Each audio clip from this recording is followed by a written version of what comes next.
everybody to another episode of Beyond the Ink. I'm Matt Valdez, your host, of course, and today I have a very special guest with me, Mr. Lance Harris of Musical Surprise. And for those of you that don't know what Musical Surprise is, it is a musical store, or like kind of one of those, I want to say traditional. It seems like it's very traditional. I grew up with music since like 4th grade, and whenever I walk into your shop, I'm like, you've got all the band instruments, you've got the wall of guitars, you've got the stuff you'd find in, like in high school. All the, you do all your repairs in house, which is phenomenal. Guitars. We have the lesson side of things. Yeah, you have the lessons. You do. We also do music therapy. Music therapy, yeah, and that's. We work with autism, Asperger's, Williams. See, that's cool. Working with, and I hate to say special needs because most of the time it's, it is special needs for lack of better terms, but if you're, just teaching, one of the things is that Robin, when we started up the company, Robin was a music therapist. Yes. Very well known. Yes. And so when we did actually start up the company, it was one of our primary points of interest, as well as the lessons. And as we grew the base with the retail and all of that stuff as well. But music therapy is a very important part for us. We do see a lot more, with autism. You'll have everything from Williams syndrome, which is where they're big huggers and stuff like that. But it is something that we will always do. We have, we run about 600 and probably about 30 lessons a week right now. That's not as many music therapy, but we have probably about 20 or 30 right now. Yeah, you have it's surprisingly, it's a lot bigger than what it looks like from outside. Yes. And I remember the first time I walked in, I had that, which I'm sure everybody has. You walk in, you see the storefront, you see the instruments, then you go left, and you see room after room after room, pianos, guitars, drums. The drums are down, and that's really cool. How long have you guys been there? So we have been at this location since 2011. We're going on 13 years old. So we had another location when we first started up. Much smaller. It was actually kind of not as exposed to, the Bell Road and stuff like that where we're at. Yeah. So we knew if we could survive that, then we could, come to a bigger building. The retail side really just has been around for about, I want to say retail has been around for right around 7 years. We really kind of have started adding to it. So you're talking about like as far as the guitars? Having the retail and stuff like that, the music center. Sure. Then we expanded our lessons. We actually have 12 lesson rooms, which includes the drum room, which is way on the opposite side of the building. Yeah, I wonder why. And then we have our two-size classroom, which is one we use for music therapy, and then we also do piano labs and stuff like that as well. Nice, very cool. And how long you didn't play much music, right? Growing up. No. Robin is more the musician. Along with Cody. And then Kelby was also much better. They're more the musicians. I kind of come into this. I used to open companies for investors, and that's how we kind of moved here to Arizona. I worked with another company here, and finally just got kind of tired of it. And tired of like the corporate world. Yeah. Found out that that too many hours can be a bad thing, I guess you would say. Yes. And travel, I didn't like to travel, so Robin had the idea of starting up Musical Surprise, and So as it started up in 2008, we had a smaller building and stuff, and we did it all ourselves. We invested in it ourselves, And so we went ahead and got it started up, and then she had it for about 2 years, and then she come to me and just basically said, I need some help. And I said, I need to leave. So at that point, I went over and called myself the head janitor. So it was a smooth transition? Yeah. That's cool. The head janitor? The head janitor. Just work here. Yeah, pretty much. But we always worked really well together. Get a lot of people that always asked, you know, how do you guys do it? Because when you're working with your significant other, spouse, girlfriend, boyfriend, whatever the case may be, you tend to like fight more because you're always there. Like they're always there. Yeah. And you don't get that opportunity to miss them per se. You know, like, oh hey, I miss you. Oh, okay, cool.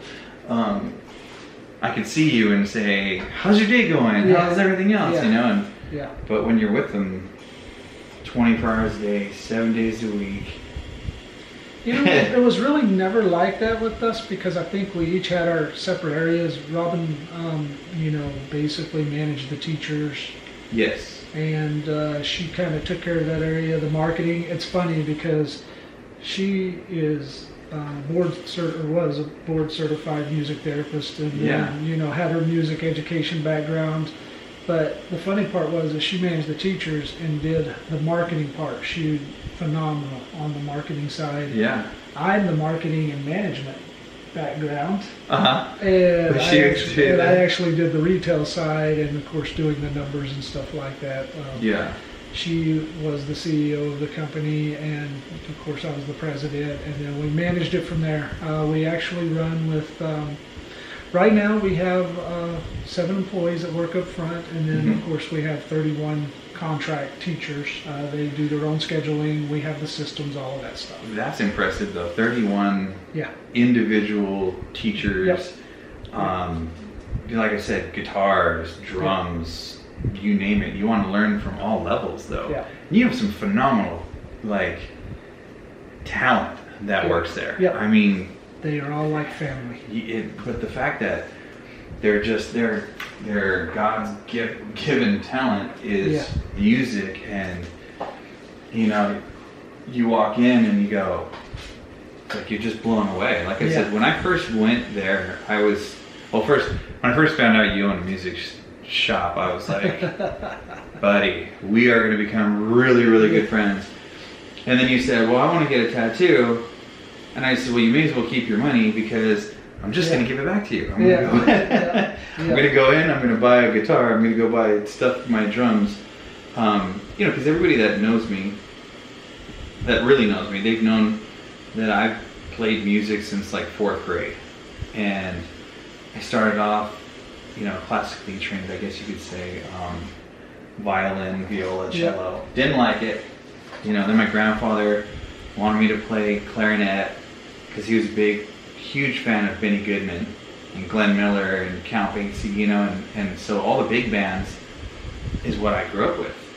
And so, you know, because my grandpa liked it. So we would go to, I remember countless times we'd go out to breakfast every weekend. We'd go, you know, and he'd have big bands playing, you know, and his favorite was Benny Goodman, who was like phenomenal clarinet player. And so I played the clarinet for a while, and then I wanted to play something, you know, cooler.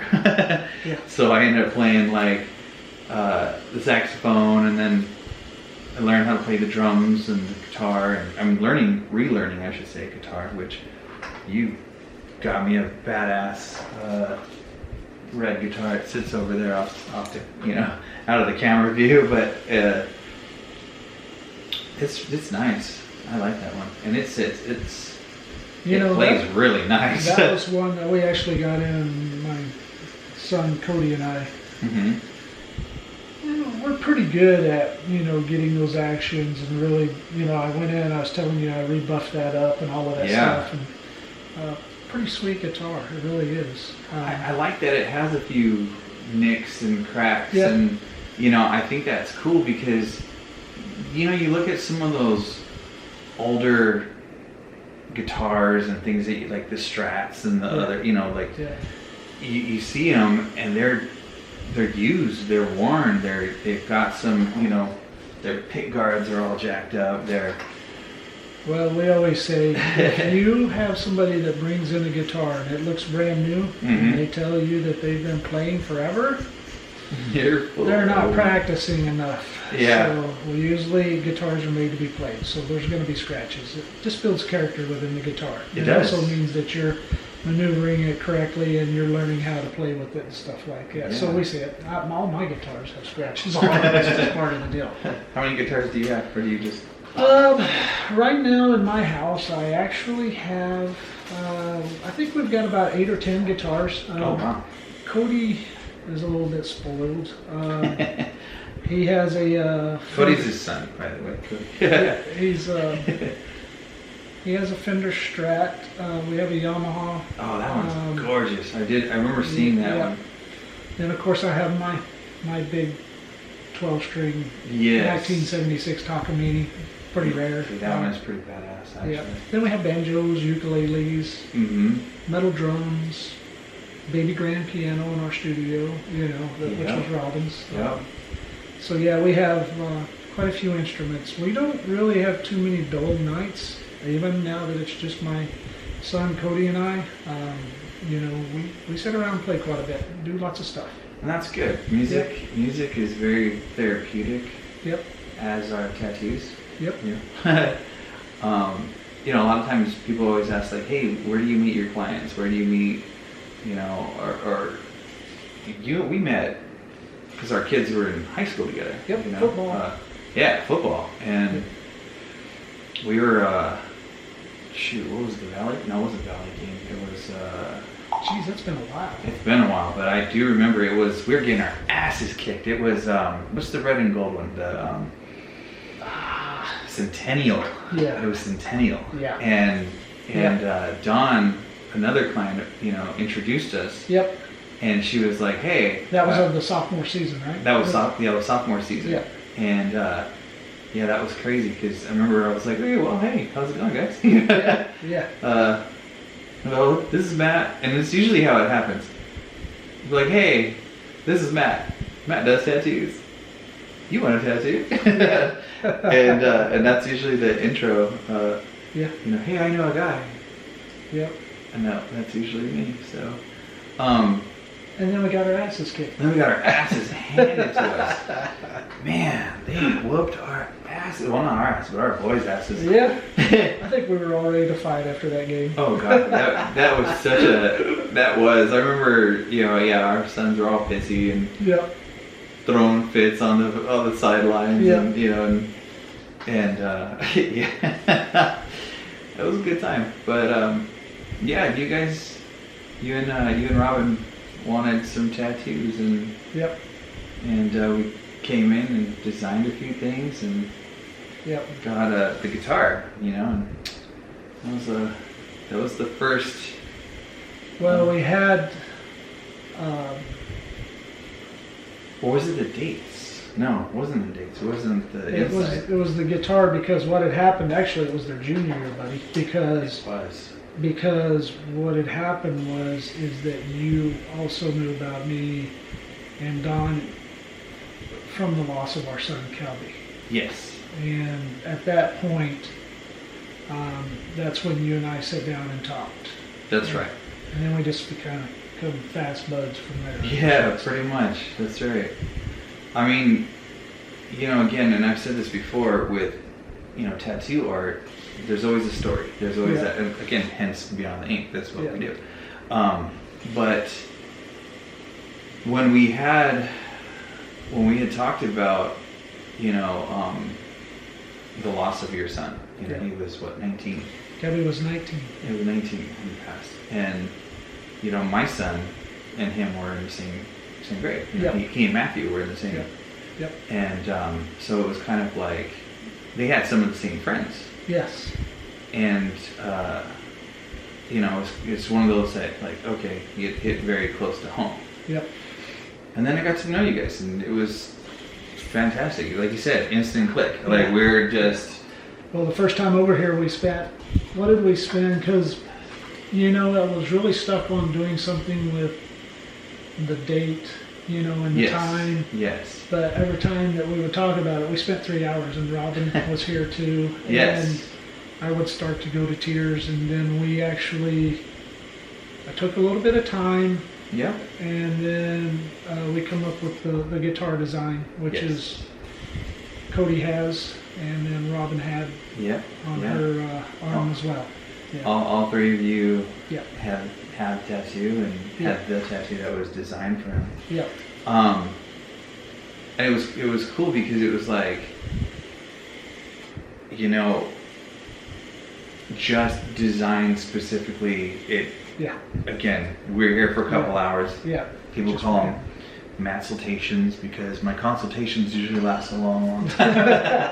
It's a coined phrase actually with some of my buddies, especially the ones in Dallas, or you know, they're like, "Oh, it's a consultation." Yeah. Because I'm a talker, and so when we got it right, we got it perfect. We did it, you know. Yeah. And Well, and it was Really something great. that was very design specific towards Kelby because he was a phenomenal guitar player. Yes. And us having the new beginning signs with it, and knowing that, you know, no matter where he's at, he's playing a guitar somewhere. Mhm. You know, that's why when you've come over to the house and you and I have talked, you know, and I showed you the Talking Mini 12 string, yes, you know, it's something that I could sell for really good money, but I'll never sell it because of the sentimental value of Kelby playing it, me having him on video. yeah, It's nothing like hearing Ozzy Osbourne on a 12 string. But, you know, it's just something that will always be close to me, just like, you know, the ink on my arm, the ink on my son's back, that he has the same thing. Mhm. So pretty much a lot of the stuff we do is family oriented. Yeah. So, yeah. And the funny thing was remember Robin was so anti-tattoo. Yeah. She was like, "Nope, Yeah. tattoos are not for me." We even sat here and she was like, "You can get whatever you want. That's fine. I don't care. You know, Yeah. tattoos are not for me." Yeah. And I said, "Okay, you know." And I told her straight out. I said, "Hey, tattoos are not for everybody. Some people get them, some people don't." Yeah. And and then I get a call from her one day, and she's like, "Hey, I think I want to get a tattoo." Yeah. So yeah, I remember, you know, when she said that she wanted that, you know, the little tattoo, the Yeah. base clef, just a little wrist tattoo, you know, wasn't anything. And then she said, "I want another one." Yeah. And I was like, "Como se who?" Yeah. Hey, are you sure about this? And it was funny because she was, "Yeah, I want another one." And then we did the dates on yours, right? Yeah. And then we did another one. Well, we did the guitar, and then we did the Oh, that's right. Peace comes from within. Yes. The little script. yeah, because I was pretty torn up over Kelby. Oh, Yeah. outright. I Yeah. mean, the loss of a son, the loss of a family member, let alone Yeah. me being Yeah. a father of, you know, my sons, and Yeah. I couldn't understand. I mean, honestly, and you know, in all truth of everything, when Dawn, you know, said, "Hey, they'll probably be contacting you for memorial tattoos," I was like, "Okay, cool." You know, like, Yeah. I have no problem. That's really good. You know, and I mean, not really good, but it's just Yeah. it's totally fine. And then when she said memorial tattoos, and I was like, "Oh shit!" Like, okay, you know, like those are always a little bit tough. Yeah. But with the loss of a son, you know, a child, and I mean, outright, he was 19 years old, Yep. and the shitty thing, I mean, obviously, just the whole thing itself is shitty. It was on his birthday. Yes. It was So on his 19th birthday. yeah, and we pretty much are pretty open about it. So it was Yeah. his 19th birthday. He was with 4 of his friends. Again, not 4 friends that I really liked. I'm pretty open about that. I Yep. was always kind of the mean dad, we know. And, No, I don't call it mean dad. I call it protective for a reason. You know, we called like, it, but my son, my little bitty son, which is we all know Kelby was 6'3", 270 pounds. Yeah, true. Could take 400 pounds and throw it any which way he wanted to. yeah, he's a But, big boy. Yeah. But what had actually happened is that, he went to this party, which was a birthday party for him. Yeah. We saw him at 3 o'clock that day, and so we're sitting there at the house, and Kelby being Kelby, we gave him his stuff real quick, happy birthday, and then he jetted out with his buddies, and we were fine, with that. Yeah. He was actually living out with one of his buddies anyway because he was working and stuff. And then, about 7:30 we get this phone call, and it's one of his friends saying that Kelby is not breathing or this or that, and we're like, what? Yeah, we're like, what are you talking about? Call an ambulance right now. So they called the ambulance, and we knew that they would meet us at Del Webb Banner Hospital. Yeah. And so we get there, and we meet them right as they got there, and we catch Kelby in the ER as they start trying to resuscitate, and stuff like that. Yeah. They actually got a heartbeat from Kelby right before they got there, and so when we saw him in the ER, Robin, because she's been around hospitals for so long,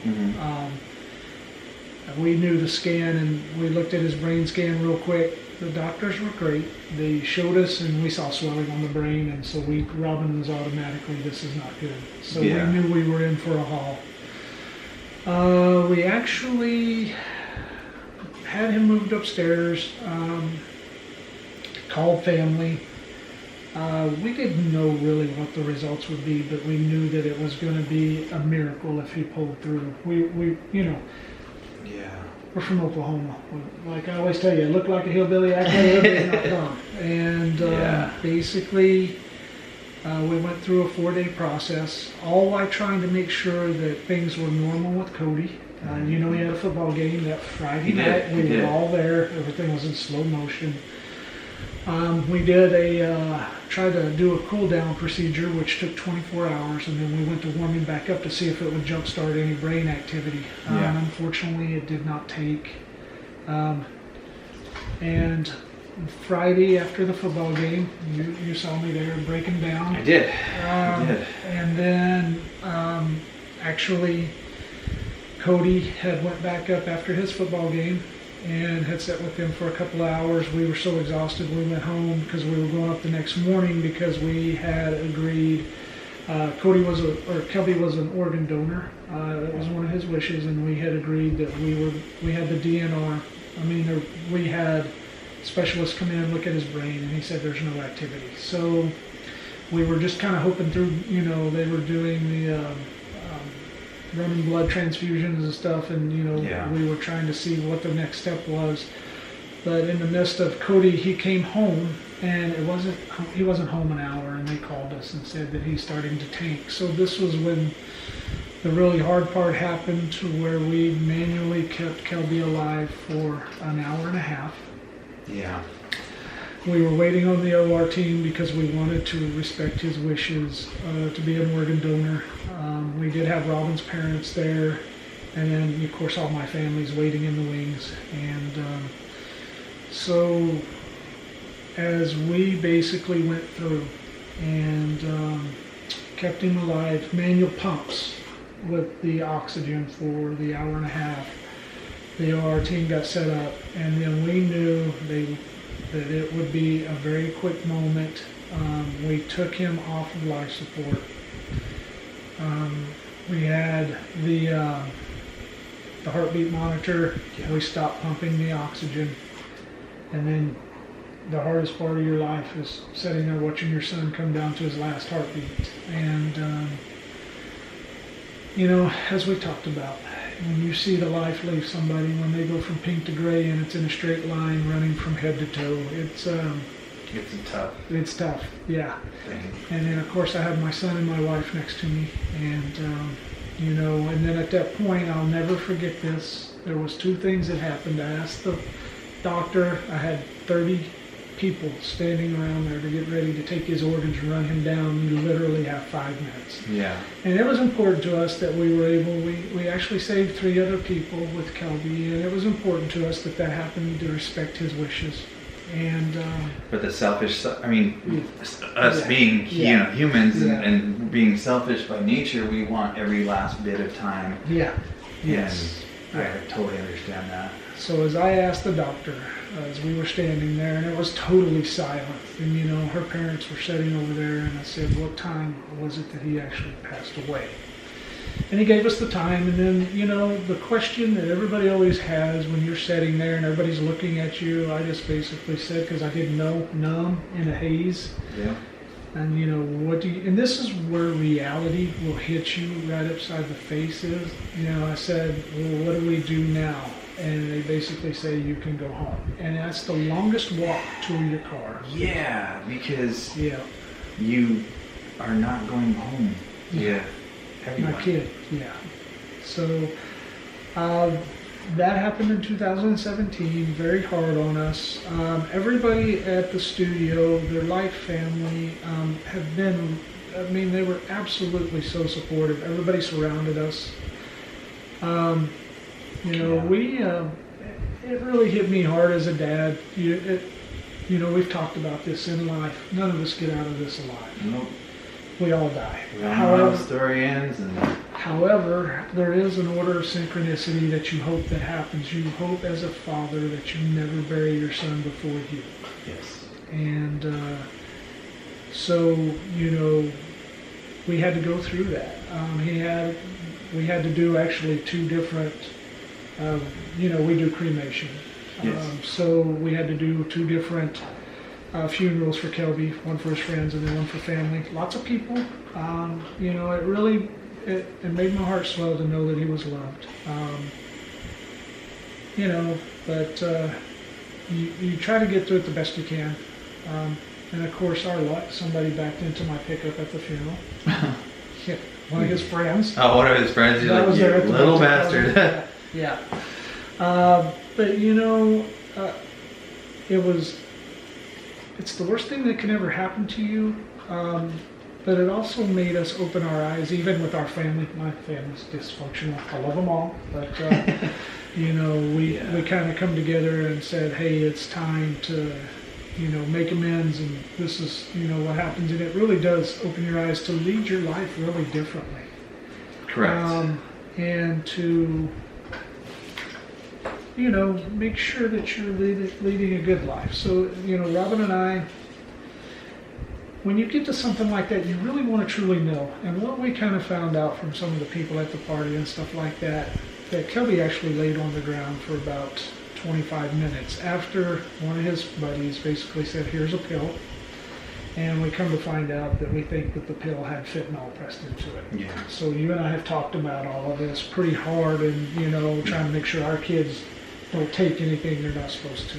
And fentanyl is such a huge it's terrible. thing right now. I mean, and because they cut the drugs with it, they cut everything, you know, and these kids, they think they're they think they know fucking all. human. Yeah, but they think they're like superhuman, and they're like, No. oh, it's not gonna get me, blah, blah, blah, blah, blah. Not, you know, again, I'm not speaking out of context, I'm not speaking of, you know, this particular instance, you know.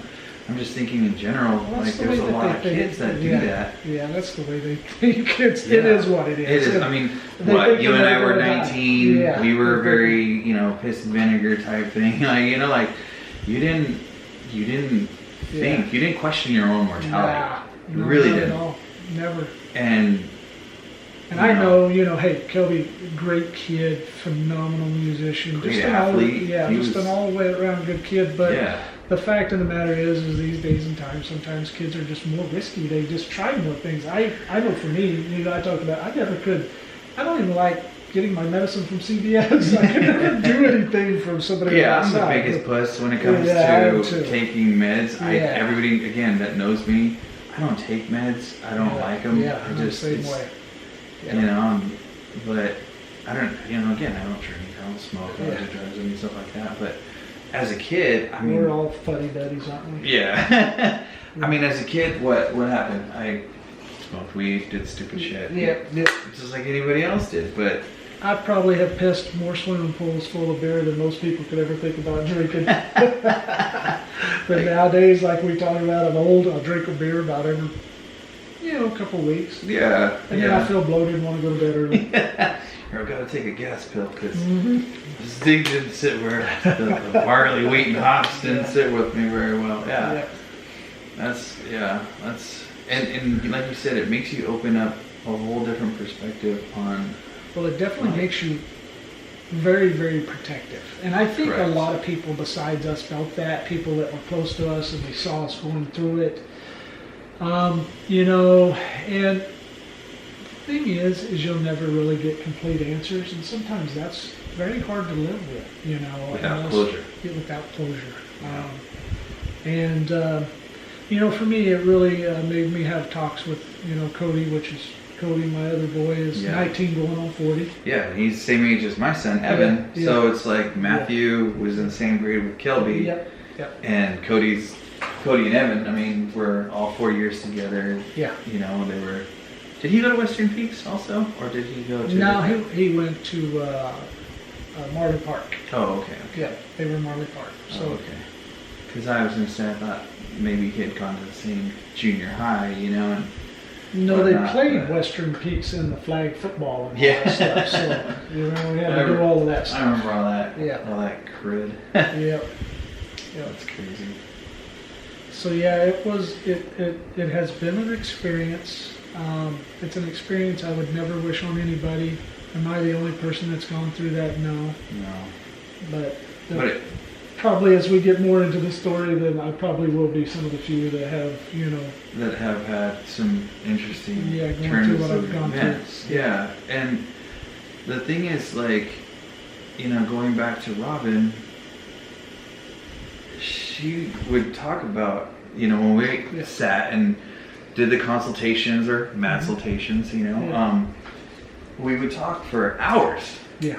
And then she wanted another tattoo. Yeah. After we did the second tattoo, we gave her the Kelby guitar. Yep. And bless her heart, she thought you were going to be so pissed. Yeah, you're not laughing about that. Yeah. She was like, he's going to be so mad. And I was like, no, he's not. He's going to be like through the roof, like, oh my gosh, this is so great that you got it too, And again, Cody having it on his back, and Cody and I got him pretty close together. Yeah, and so that was like the family tattoo, and that was really cool. That she wanted to, and then I'd go into the shop, I'd call and follow up with you guys, or we'd see you at a football game, or at the banquets, or stuff like that. I mean, because our boys were pretty.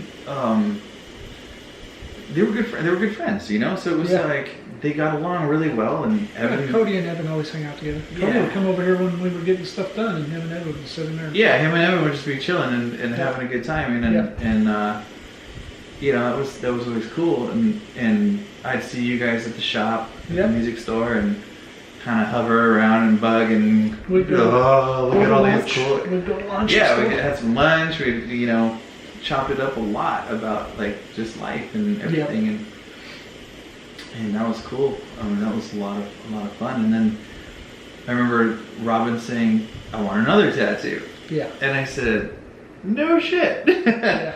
Like, that's cool. And so. And she talked to me about that. It's funny because when you had said about the whole guitar thing, I'll never forget when she came home. Yeah. And she goes, because you and I were laughing about this earlier, she's like, I don't want you to be mad at me.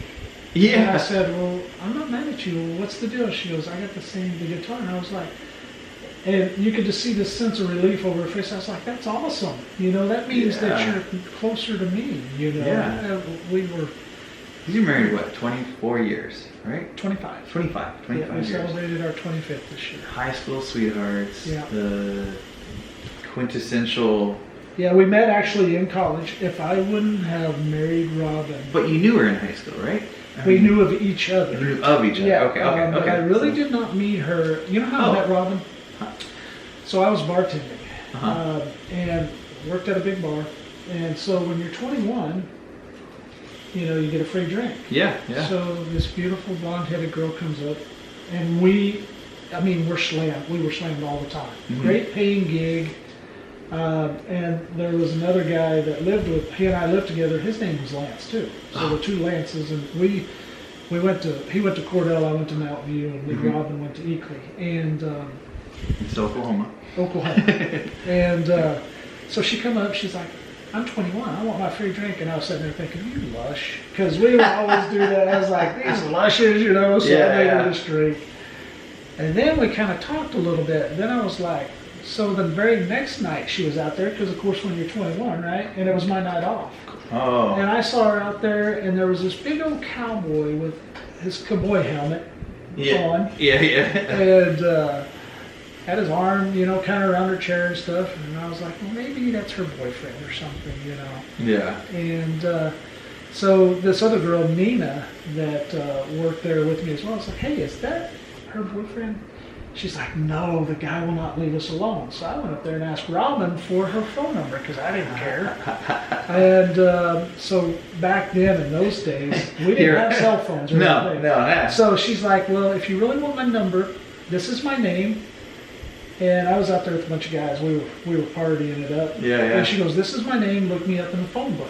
You know, because phone books you had to flip through, and for all the millennials that are watching, going, phone book, what the hell is that about? So anyway, I wrote her name on my hand, and then I went home and I called her at 2 in the morning, and she was up, and we talked, and I said, hey, would you like, and so our first date was to the Cat Haunted House of Oklahoma City, which is like a 5-story haunted house. Oh, no way.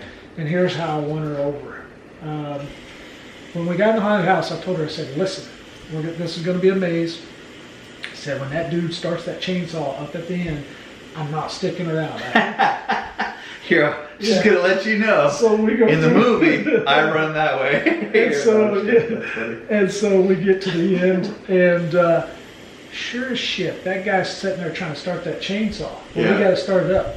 Well, Robin was right in front of me, and I literally grabbed her, picked her up, threw her over my shoulder, and we were outside, and she's like, what happened? And I said, that thing almost got us. And so after that, we went out a couple more times, and believe it or not, within 2 months of us meeting, we were engaged. And we got married within 10 months. Everybody was like, you know, it's not gonna last. It's not gonna last. We told you. Everybody's like, and all those people that said it wasn't gonna last, they're the ones that's all divorced, you know. Yeah. And we celebrated our 25th wedding anniversary this year in August. So yeah, we lasted. We lasted. So like you said, all the naysayers of, oh, you've been only together for 2 months. How are you gonna get married, and how are you gonna be, you know, there you are. Yeah. Celebrating your 25th wedding anniversary. Yeah. And, you know, it was just something that we just knew. I actually, when we went to the haunted house, so November going into December, I actually cornered Robin at my house and asked her willingly. Asked her to marry me. It was just her and I. I was like, I'm doing this just in case you tell me no, so, you know, not everybody can see it like at a baseball game. Yeah, you're like the kiss cam. Yeah. But, you know, and we talked. It's just something that we knew it was an instant connection. We actually had a lot of mutual friends, you know, even in college and stuff. We went to a smaller college. The college was only like 12,000, but it's like we knew everybody. I had some really crazy college roommates. I mean, it's college. Crazy stories, yeah. I mean, we were kind of like Animal House somewhat. It was kind of crazy. Like, who is Belushi? You know what? There is a guy that, and I won't say his name, but he's one of the head football coaches there in a team in Oklahoma. And the other guy is actually a principal of the school. Oh, no. So I'll never forget, we went to a party and Rob and I were sitting there, and somehow a blow-up doll shows up. And like a blow-up sex doll? Or big blow-up sex doll.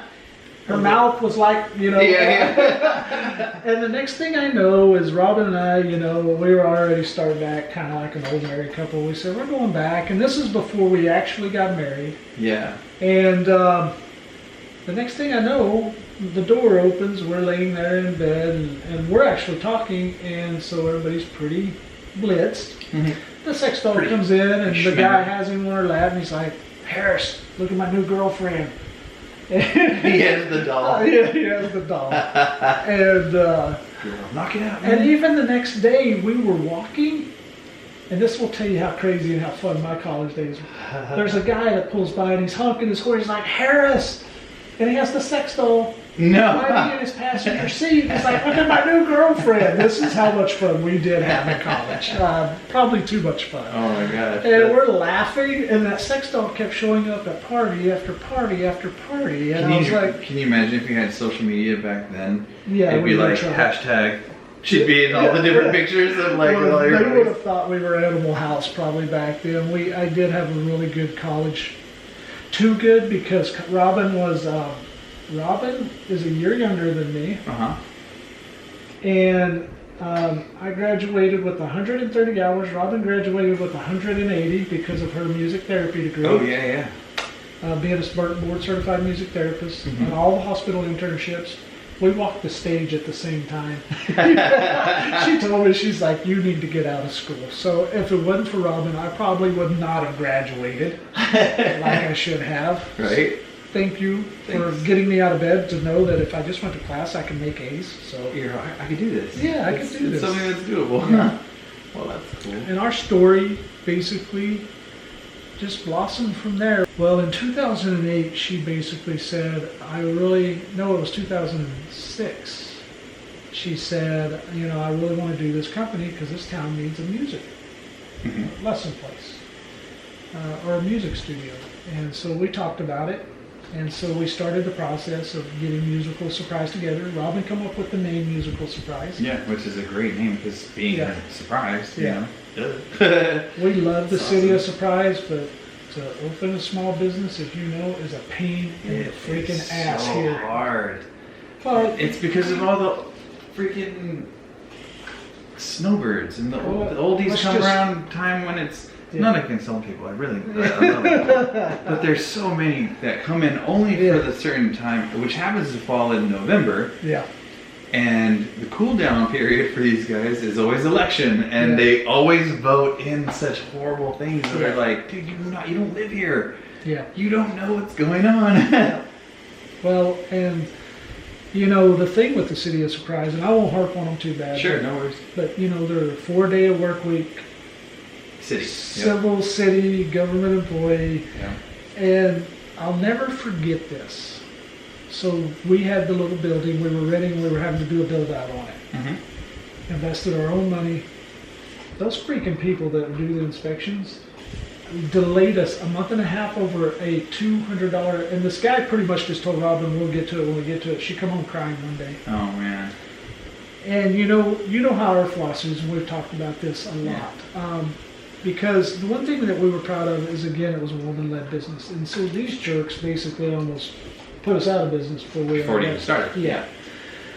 So what does Lance do? I talked to her, and I told her, and we always kind of said this: people will always tell you how it can't be done. You have to show them how it can be done.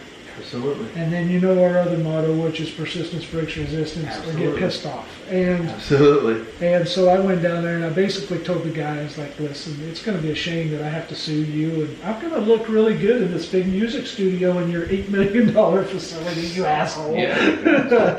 And the next day we got our permit. Imagine that. Somebody shows up to do their job. Yep. And so, and it was a $200 permit. It was so just stupid. So anyway, we started off.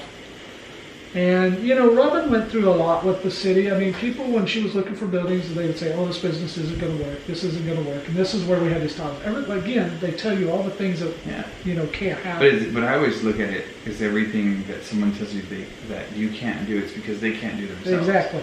They won't do it themselves. Exactly. So they're so programmed that way that... But you know what? One thing that we had really going for us, and I give a big thumbs up to this dude. Al DeAngelis here was one of the development staff, the leads for bringing businesses in. He loved Robin, and he was older, fixing to retire, and he pushed and basically was a big cheerleader of ours, and just kind of always gave us that thumbs up, just keep doing what you're doing. And you know, after he retired, that was a real loss for the city. You know, and we like the city. We have nothing against them. You know, we've done work with them and stuff, but now we're pretty much off on our own doing what we do best, you know. Yeah. And it's a great shop. Yeah. Like, I want to reiterate the fact that it's such a great music shop. You know, it does embody that family-oriented feeling. You know, you don't walk in and, you know, it's not a big chain that's going to be, hey, come on in, what are you looking for? Oh, cool, we've got 40,000 of those, you know, so it's nothing, you know. And all of them are overpriced. And all of them are overpriced, absolutely. It's so true. But, you know, as we progressed, of course, we had our small shop, and then we really saw at that point, you know, we built up to like 110 students. We only had 3 rooms. We only had like 5 or 6 teachers, and then Robin was managing it. And then we actually had a little room in that first one where our kids could go and play video games and stuff because somebody had to watch them. Yeah, yeah. I mean, we had invested so much money we couldn't have a freaking babysitter. You know, and so the kids were over there, like yeah, and I was off working, and then at this point, Robin basically looked at me and she said, "I need some help, and I know you're not happy where you're at." And so I said, "You know what?" And it kind of started from the fact that I was driving home one night from Tempe, and you know, I remember how I told you, I said I can't see, but I can see in between the lines. I couldn't literally see the road, and I called Robin. I was in a panic. I could see the lines, and I said, I can't see very well. I don't know what's going on here, so I stopped. Yeah.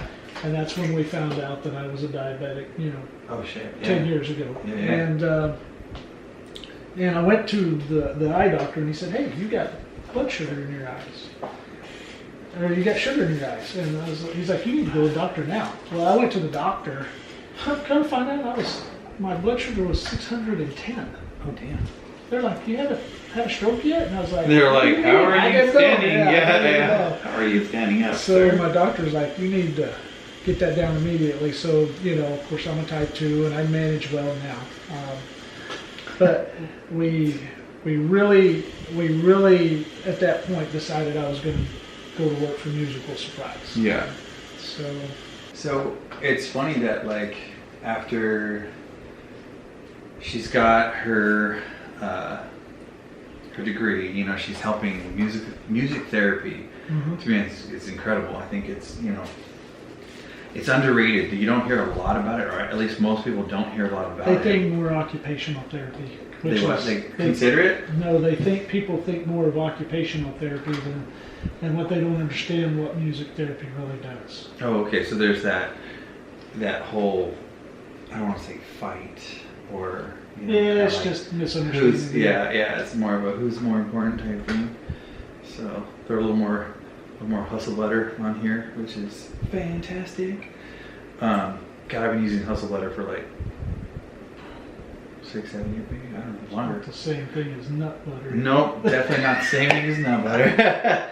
You get that stuck in your beard. We're not, it's good for beard oil, but yeah, we're not friends. We're gonna have to question our friendship. No, I'm kidding. This is what happens, you know.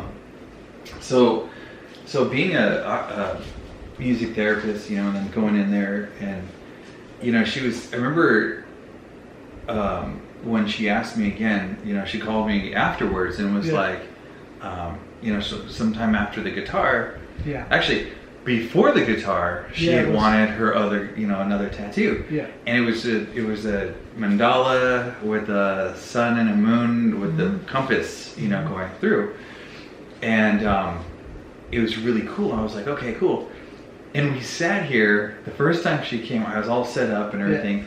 We sat here for maybe 4 hours, designing, putting it back together, doing this, and then not a single drop of ink went in there. Nah. Which is fine. I want my clients, I want you guys to be 100% sure and ready and like, this is what I want. This is for life, you know? I gotta make sure it's perfect. And so the second time she came over, you know, we started designing again, and we started to make sure that everything was on there correctly. Sizing, I created the stencil. I put the stencil on, and she was like, "Oh, I think it looks really, really big." Yeah. And so she's like, "I want it a little smaller." And I said, "Okay, well, if you want it smaller with mandalas and things, I have to," and I hate the word dumb it down, but I had to, like, you know, redesign. Yep. And I remember you calling and going, like, somewhere along the lines of, "Stop wasting that man's time." Yeah. You know, like, "What are you guys getting?" And I go, and I was laughing because I'm like, it's not a waste of time. This is for life, man. You know, we can do this. And that's when she got the guitar. And you know, that wasn't too long ago. No. It really wasn't. No, that was, because... Here's how much time that it took her to think about it. Just, I don't know if you know this, but so in 2018, we went to San Francisco. We had kind of a business meeting up there. Yeah. And we decided to take some extra time, and we just spent time together in expensive San Francisco. Yeah, where you can shit on a parking lot. Yeah. Okay. It did smell like shit out there. And piss. But, you know, we actually had a really good time, and we had made a commitment to one another that we were going to start traveling. Robin always wanted to travel, but she started talking about this tattoo then. Really? That was, what, 8 months before we actually got it on her? Yeah. Yeah. And, you know, we have a picture, and we were up top. We went to a cheesecake factory or something like that, and I have a picture of her just gazing out over the streets. And I stood back and I said, "I'm going to take a picture." She's like, no. And I took the picture anyway. And I could tell something was with Robin at that point because I could see it in her eyes. I know that we had gone through quite a few hard times with our son. We were very supportive of one another. Yes. And losing our son, believe it or not, 80% of the time when you lose a kid like that, parents end up getting divorced. That's a true statistic. That's what was told to us. Correct. And, you know, they pulled us in, these therapists and stuff, and, you know, even our people, staff up there was worried about us, and we looked at everybody and we said, hey, we may not all be here. You know, we may have some hazy days, but we're not that way. It's her and I for life. Correct. And, you know, and everybody just kind of looked at us like we were crazy, and we're like, and it actually brought, because when we hit hard times, we actually come closer together, because we know we have to knuckle down and, you know, make this life happen. Correct. So at San Francisco, Robin had decided, and she was talking about the tattoo actually back then, but the other side of this, she was talking about herself. And, you know, when you go through the stress and pressure that we have been through, well, some of it I'd put her through it, through my business dealings and stuff.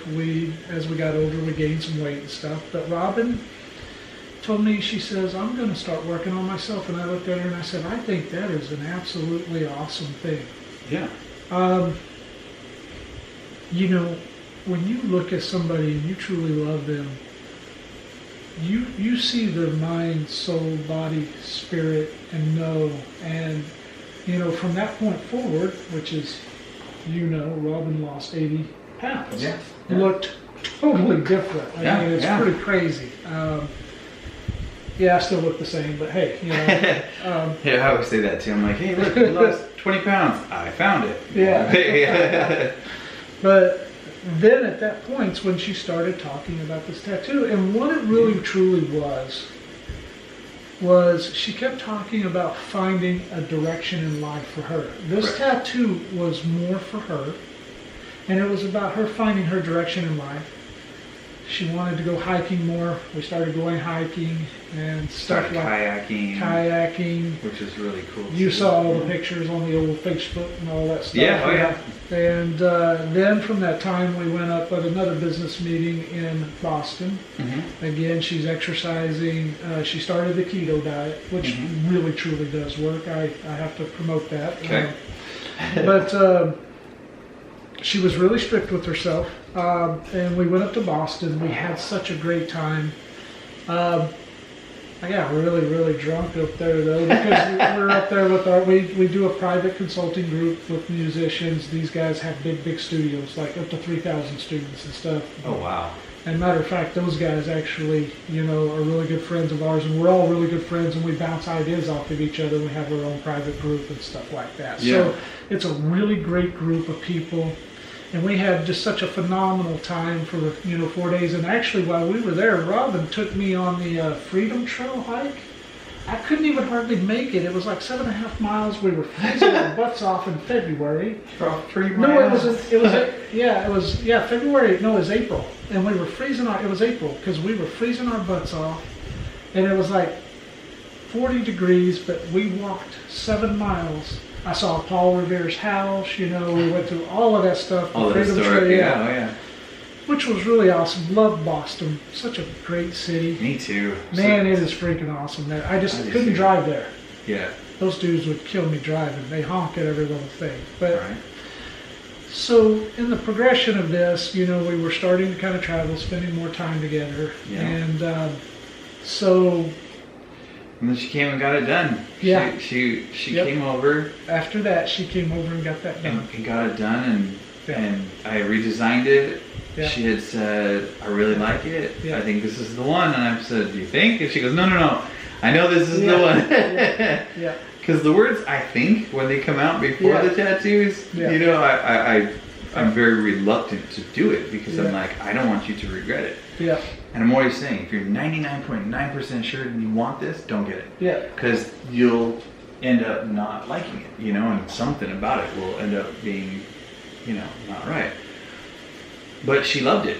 She did. And she was like, she sat through it. And yeah. She come home, she showed me, and I thought it was really awesome. And she was happy. She was. And she had it on the back. It was the direction for her on the back of her neck. Back of her neck, the nape of her neck, yeah. And she was talking about the new direction in her life. And so we were doing more things. We actually went to Sedona, which was a scary moment. We went hiking. You know that Devil's Canyon where they have the big... She had to go up there. Yeah. Well, that's a hike. Yes. And everybody says, oh, it's so easy. Yeah. It's just a little... It's not that big of a deal. No. It's a pretty... We had a blast. We went up there, and then on our way down, she felt something in her left knee, and we knew that, she had a few little knee problems here and there. Yeah, from basketball, right? Yeah. Robin was a hell of a basketball player. Mm-hmm. I'll have to show you her letter jacket sometime. It's crazy. Yeah. She averaged 43 points a game. Jeebus. Yeah, she was pretty awesome. But when we come back down, I'll never forget this. Robin was overheated a little bit. We had half a bottle of water. We had about 2 miles to get to the car, but she was saying that her knee really hurt. And it was in such a pain that I thought she was going to pass out on me. And believe it or not, we were sitting there, and this guy pulls up because of these big rocks. He pulls in this big pickup, and I said, hey, I said, is there any way you could give us a ride? And not to knock them, but they told us no. Yeah. Well, most people these days, they're so weary of helping anyway, which is crazy, So I actually put Robin's arm around my shoulder, and we started walking back. You know who helped us? Who? A guy that was from India that happened to be on a four-wheeler thing there, and he stopped. He said, are you guys okay? And I said, dude, I got $400 in my pocket. I'll give it to you if you can just give us a ride a mile up the road so I can get her. And so he gave us a ride. I said, well, here's money. And he said, I don't want your money. I just want to make sure you guys are all right. I was like, see, that's good. Yeah. There are still some good people in this world. Yep. A lot of assholes, but still a lot of good people in the world. We're talking about that. Yeah. But so we got back in, and I'll never forget us getting in the car, and I said, Robin, let's not ever do that again. We have to be prepared. So we went. We bought backpacks and stuff, but her knee still kept kind of giving her a hard time. Yeah. And we had kind of ho-hummed and hem-hawed around and stuff, and And so I said, let's see if it heals up. Ice packed it, all that stuff, and did everything we were supposed to do. Mm-hmm. Well, our 25th anniversary of being married was coming up, wedding anniversary, and so we decided, we had always talked about going to Hawaii, Maui specifically. Yeah. And I said, well, it's time, and we had been saving for a bigger vacation, and we also had to do some business over there. And I said, perfect, because we went over to look at Mele ukuleles and stuff. Mm-hmm. Awesome ukuleles. I mean, those guys. So it was kind of like that little business and pleasure. Yeah. And Cody was graduating, so that was our gift for him, and it was our 25th wedding anniversary. So we went to Maui. We had and he took his girlfriend, right? Yeah, he took his girlfriend. And we had one of the most spectacular times ever. I saw some pictures. I was just like, man, they're having the time of their life. Yeah, like, we really did. We hit every beach, saw turtles. Did the luau's? Did the luau. Yeah, it was pretty awesome. Cool. I drank too much there too, probably. But it was free. But it was free. Yeah. No, that's okay. But one of the things is I'll never forget, we had a picture, and because of the way the sun shines there, it actually looked, I thought I looked halfway decent for once. Yeah. And Robin looked, this beach, Robin looked so radiant and stuff. It was crazy. People even commented on the picture when we put it up there, like, holy crap. They're all, this isn't you. You're like, swear to God, no filter. Yeah. The sun is my filter. And, Robin had lost again all the weight, looking very, very beautiful and stuff. And so we came back, and, as we were progressing and stuff, one of the things with us having the businesses is that we really worked hard. We really had talked about how we could kind of step back a little bit and really spend more time together. And you would think that that's funny since we worked together, but we really didn't see each other that much. Because she had her side. Well, you've been in there. Her office is over here. Your office is way down the hall. It was and we worked opposite schedules some. And she was always on me. She was like, "You need to work less. You need to work less. We didn't do this for you to work more, And of course, me being OCD and stuff like that. Yeah, it was so hard to get you out of that down office, man. Yeah. So even when I would come by to get you for lunch, I'd be like, "Come on, dude, let's go. Hold on, I gotta get off this phone call really quick." So we, her knee kind of kept hurting her, and so we went in to, I can't say the place, but we went in to have it looked at. Yeah. And we knew that she had a meniscus tear, but all of a sudden they tell us, if you fix the meniscus tear, it's only a 50% chance that it would work. So we looked at this new thing called the partial knee replacement. Yeah. And, we really debated on that, but it was kind of like the doctor was supposedly one of the better doctors in the state and stuff, and in dealing with this days and times, insurance is so expensive, and we had met deductibles because Cody had his torn upper and lower labrum that we did the December before, got him healed up, and he had those 5 anchors put in. Yep, I remember that. He had that. So we had agreed to do this partial knee replacement. They told us, hey, we do it on 35-year-olds. They're able to go hiking. And that was one of the things. Robin really wanted to enjoy nature and stuff like that. So we agreed to it. And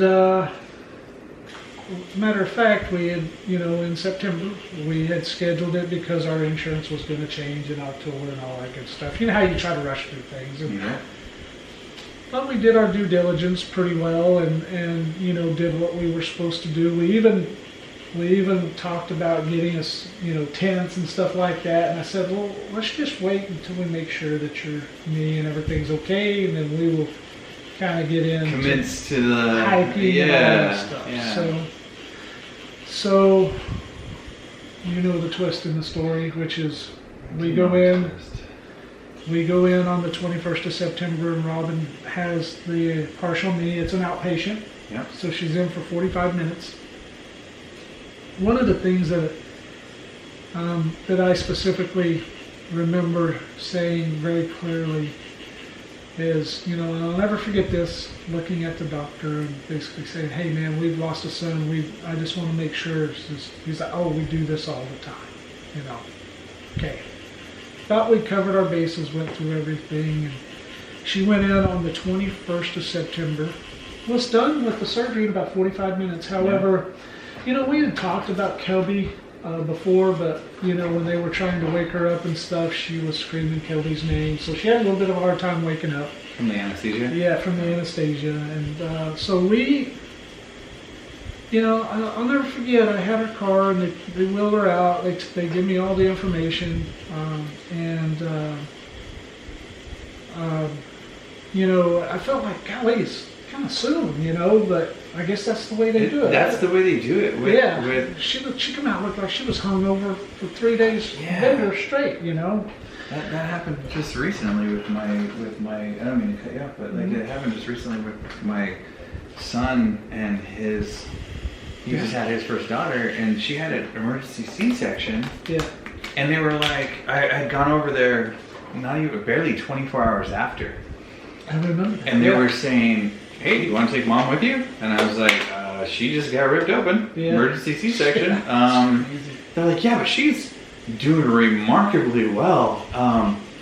You can take her with you if you want to. And I just thought, you're kidding, right? Like, I literally just walked out of the room, and one of the nurses stops me and she says, you're grandpa, right? And I said, yeah. And she said, oh, well, do you want to take mom with you? Because, you know, the baby was at another hospital. Yeah. Because the complications, like everything that happened at that said hospital, at the other hospital.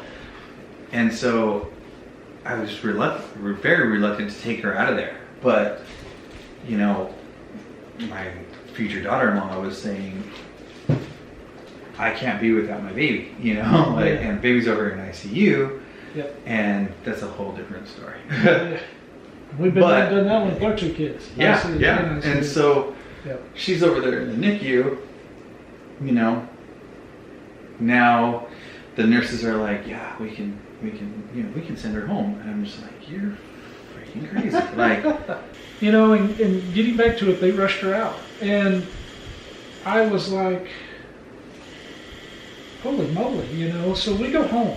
Yeah. And of course they put a nerve block in, and you know the incision, when you do a partial knee replacement, they basically it was on her left knee, they sculpt down the side of it, and then they put the metal parts in. Yep. It's about a 4-inch incision. Yeah.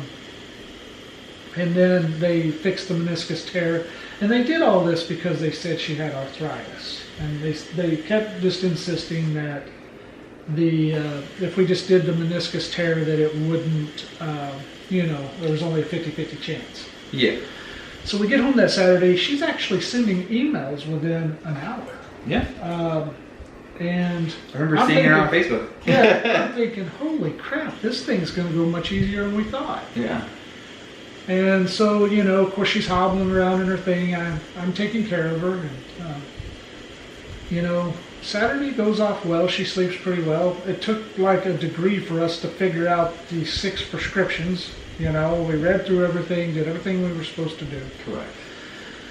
Well, then Sunday comes around. She's hurting a little bit, and Robin never really cries. And so at that point, you know, I'm like, oh my God. But, you know, she was up still moving, but teary-eyed once in a while. Yeah. But then we walk into Monday, and she is feeling better. Yeah. And I stayed home that Monday, cooked, all that good stuff. And what'd you make? Made that night, Monday night, I did chicken legs, mac and cheese for Cody, and, you know, some vegetables and stuff. And, there you go. you know, Robin actually had one of her teachers, they loved her, and one of the teachers actually gave her a coloring book. You saw the page. I did. She is. And of course, Cody and I were giving her a hard time, telling her that that's something that a 6-year-old would be proud of, staying in the lines, you know. And of course, we always played around. Yeah. So, you know, we run into Monday night, and, you know, things become very vivid when you sit down and you start thinking, you know. Hindsight is 20/20. And Monday night we actually had that big storm around 10 o'clock. Yeah. And she went to bed early, and usually when Robin went to bed, it was her reading a book, like literally a full book. Yeah. But I noticed she didn't really read that much that night, and I knew she was tired. And, we, at 10 o'clock, we hear this big flash of lightning. I mean, it was loud. Yeah. A big thunder boom. And it's probably the one that hit my neighbor's house. And then the dogs are beating the door down because it scared the hell out of them. Yeah. So the dogs crawl up in bed with us, and we're laughing about it. And then at 2 o'clock, she actually got up and she had to use the restroom. So, she pulls her walker out and hobbles to the bathroom and stuff. And, I'm checking on her, and we talked. The very next morning, I had to get up really early to go get the oil change in my pickup. You know how it is dealing with dealerships. Yep. Well, while I was there, I got up at 6:30. 6:45, I said, hey, I'm going to leave. Well, she just rolled over, and I knew she was really tired. Yeah. So every morning for all of the years in our lives, I would always, if I was around, I would kiss her on the forehead and say, love you, see you later. But I was like, you know what, I'm going to let her sleep. Yeah. So I got to the dealership at about 7, and this stupid oil change and brake fluid change took 2 hours. And they got in at 7:30, and I was like, I'll just wait.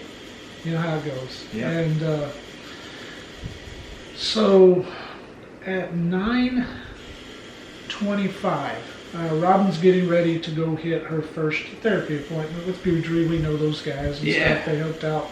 They helped me out, actually. Those guys are really good dudes. Yeah. And so at 9:25, I get a call from my son Cody, and I know this call. And the reason I know this call is because, and I'll regress here in a minute, but he basically said, Mom is on the ground. I can't get her a response from her. And I said, I need you to do CPR, and I need you to call 911. And so I'm kind of back and forth with him, texting him to make sure, and he's trying CPR. And he had found Robin with her walker half in the closet, half out. And, he said she was dressed, but I told him, I said, get 911 on the phone. And so it finally took me to scream out in the middle of the dealership that I was going to have to start beating people if I didn't get my truck. And they just lollygagged their ass around there. It was so crazy. And finally get my truck. Did something I wasn't supposed to do. I did about 80 down Bell. Trying to get to my house. I was either, and the whole time I'm sitting there going, no. And I was like, either I'm going to make it or I'm not. Yeah. But I don't want to take other people with me, Right. So I pull up in front of my house, we live in a cul-de-sac. Yep. And my biggest fear came true. I saw 2 fire trucks. There were 7 police cars. The city knows us, and what we went through with Kelby. And the policeman standing outside, there was 2 ambulances there and 2 fire trucks. And so I pull up, I skid in there, and I take off running towards the front door. And as soon as I'm running towards the front door, I run past this policeman, and he's like, whoa, who are you? And I basically said, this is my fucking house, Yeah. And I run in, and Okay, before I could get there, I see Cody out of the corner of my eye. He's in tears. He's got his head buried in his hands. And the next thing you know, they said she's coming out. And I see Robin, and they have an auto defibrillator on, tube in the throat. And at that point, I was like, what the hell is going on? And, Cody comes out. He said, Dad, she went down, and I did CPR, this and that. And so we headed to Del Webb Hospital. We followed behind the ambulance, and Cody and I sped up there, found the parking lot, and we went running in.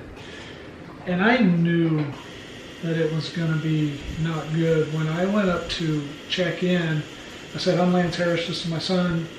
My wife has just been, they told me to run. They said, run down the hall as fast as you can. You'll see people. And, you know, even though I'm old, you don't realize how fast you can run. Yeah. And when we get there, before I even knew what happened, there was 2 detectives there. I had a social worker, the poor lady, poor Asian lady, that she's trying to hand me this packet, and she's telling Cody, you know, hey, good on you, you did CPR. And I basically grabbed her sleeve and I said, we don't have time for this right now. We need to go find my wife. Well, they directed us to a room, and they wheeled Robin in. And Cody and I are sitting in there, and so I'm talking to Cody. What happened, you know, this and that. And I guess that he had got up, and he was getting ready to take her to the therapy appointment because he didn't have college that day. And he went to knock on the door, and he didn't get a response, and he went in, and that's when he found Robin on the floor. And what had happened is that's when he called me, and Robin's brother was calling at the same time I was calling. He didn't know what had happened. She talked to her older brother a lot, her younger brother, Brady, which is the oldest boy. And so as we're sitting there in the room, the detectives come up, and of course my first question is to them, where the fuck were you when my kid had his issues 2 years ago? And they're like, hey, you know, and that's a whole nother story, you know. Yeah. But of course you have to go through the questioning, and then they said, well, we're going to talk to you afterwards, but, you know, and then the next thing I know, and it wasn't 10 minutes, and the doctor come in, and he had 2 nurses with him, my son sitting right next to me, and he said, your wife has passed away. And, you know, at that point, you're trying to save face as a man. You're trying to figure things out. My vision went blurry. My hearing, had ringing in my ears, and, you know, and I said, what? And he said, she has passed away. There's nothing we can do. I was confused because I actually, when my son was there, they pumped a heartbeat out of him, and I'm asking him, why isn't she on life support? And what I didn't realize is they just couldn't get a heartbeat. Yeah. You know, so they basically pronounced her dead. And, you know, when you go through something like this and have already been through it before, I'm just sitting there like, you know, what the hell has just happened? Like, no, there's no way this can be happening again. Right, yeah. And, you know, and 2 years almost to the week earlier, I lost my son 3 doors down. Yeah. Yeah. In the same hospital. Same hospital. My son goes, Cody, he goes, and Cody basically said, I fucking hate this place. And I said, I do too, but we got to stand strong here. We're going to have to figure out things. So they let us go in to see Robin. She absolutely looked like she was asleep.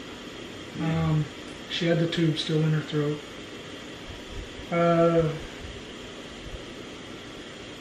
But you can't even see them alone because you had a perfectly healthy woman that has passed away. So I have detectives in there with us. I can't hardly, I'm crying I cry very ugly. Yeah. And I don't care.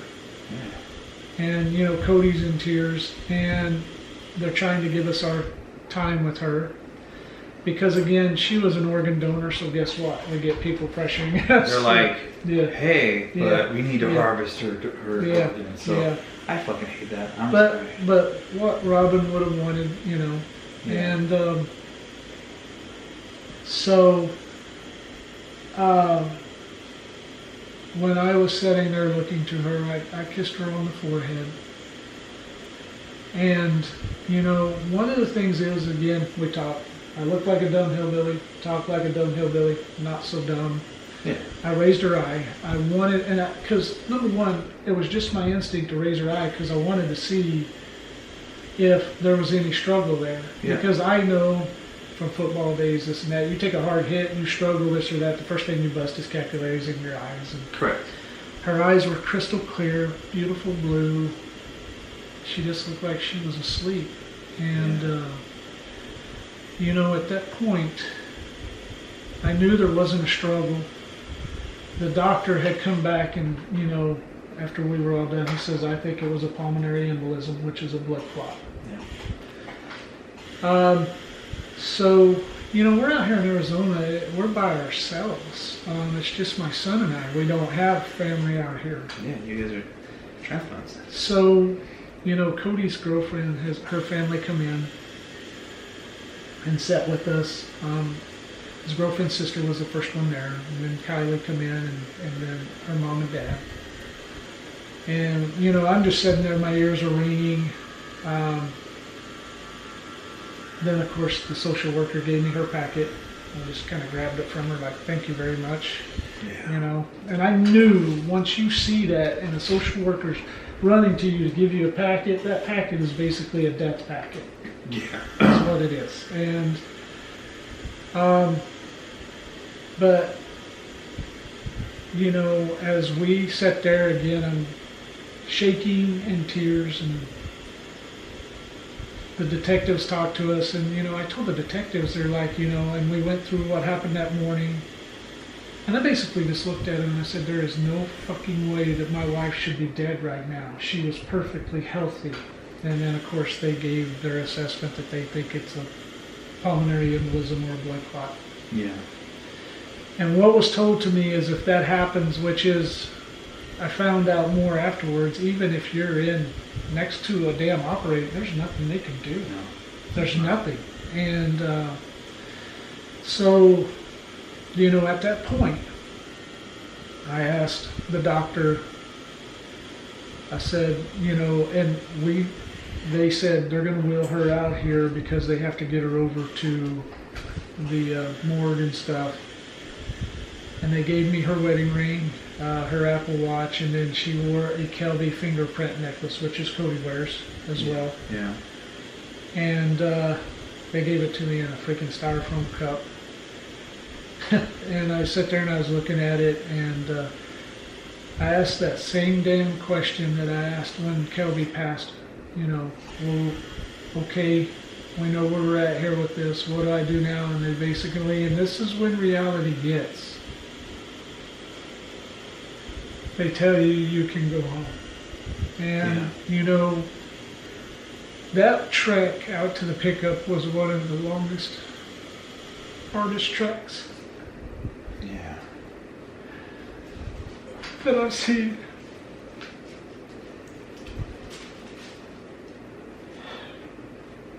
But you know what? We walked out there, and, you know, Cody's in tears, and I'm in tears, and the other family's following, and it's almost like you see a little kid walking down the street that just hurt himself, and you're just, you know, you're in tears.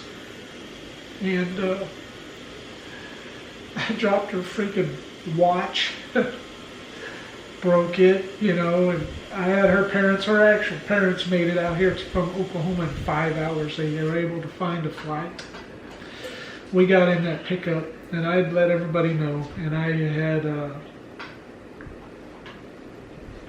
Cody and I got in, and Cody just looked at me and he just told me, he said, Dad, I don't know what the hell's happening with our family. And, you know, you try to be as strong as you can, and you just say, we're going to figure it out. Unfortunately, the last couple of months, my son's probably been more of a parent than I've been. But,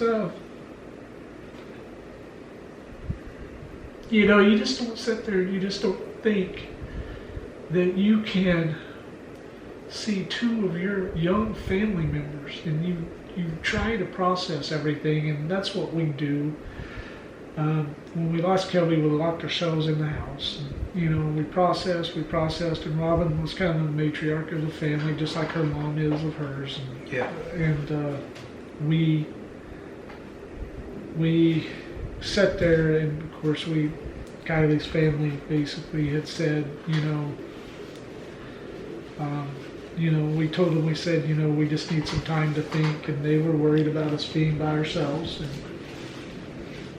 And I'll never forget sitting there, and I started calling family members. My family's in a panic. I screamed at my sister. Unfortunately, I just said, I don't give a shit. Just get out here. We need help. Yeah. And they were booking flights. They got in the next morning. And, you know, I started calling people, and when I would call, I would get a no, scream, oh my God. And I looked at Cody and I said, Cody, I can't do this because, you know, this phone calls. Well, they called Robin. They called her death at 10:15. I mean, we're home by 10:35. Yeah. And then we have to make plans, and we're trying to figure things out. And the thing with it is that I looked at Cody and I said, Cody, you know, well, even before this even happened of me calling, we actually, Cody and I, and this is something that we sat on the couch. He was on, you know how our living room is. Yeah. He was on one, I was on the other. And all the lights were off in the house. Our two dogs were looking at us like, what the fuck is going on? Yeah. And, you know, we sat there for 30 minutes in dead silence, just tears running down our face, snot running, wiping our face with our shirts, and, you know, it was just dead silence. And I looked at him and I said, I need you to be tough. I said, you know, let's just try to make sure that we figure this out. And, you know, at that point, I started making the calls. And I looked at Cody and I was like, Cody, I can't make 100. People don't realize how wide of a net that Robin had. All of her friends, you know, all the businesses acquaintances across the U.S. and, you know, other studio owners, and they all loved her. And so that's when I had to go. I said the best way, Cody and I talked about it, we put it out on Facebook. Yeah. And immediately that thing just started hitting, and, you know, we sat there and we locked ourselves in the house. I had to call up work and let them know. Those girls are like kids of ours up there, and the young women. And, you know, it's unfortunate they knew what to do, you know, because they surrounded us the first time. And you were already there. I mean, you guys yeah. went through this. Yeah. Almost 2 years to the date. Yeah. Let me take a quick minute. Okay. Bring us back in, and you gotta take a quick minute, you know. Death is a hard subject to just talk about. Losing a loved one is beyond difficult. Losing your soulmate, your proverbial life partner, that's the last person you're ever going to be with. Is I couldn't even fathom, like, what, again. And you know, this isn't, because doing this show, you know, doing what I do, it's not for, like I said, for ratings or for viewers and everything else like that. It's to tell the story of why and how this stuff, how the tattoos come out to be, and with tragedy, and with, you know, because we had talked about, let's see, because she passed 2 months ago, almost. September 24th. September 24th. So September, October. It's been 10 weeks. It's 70 days. And that's, and you'll know that. You're down to the hour, you know? Yeah.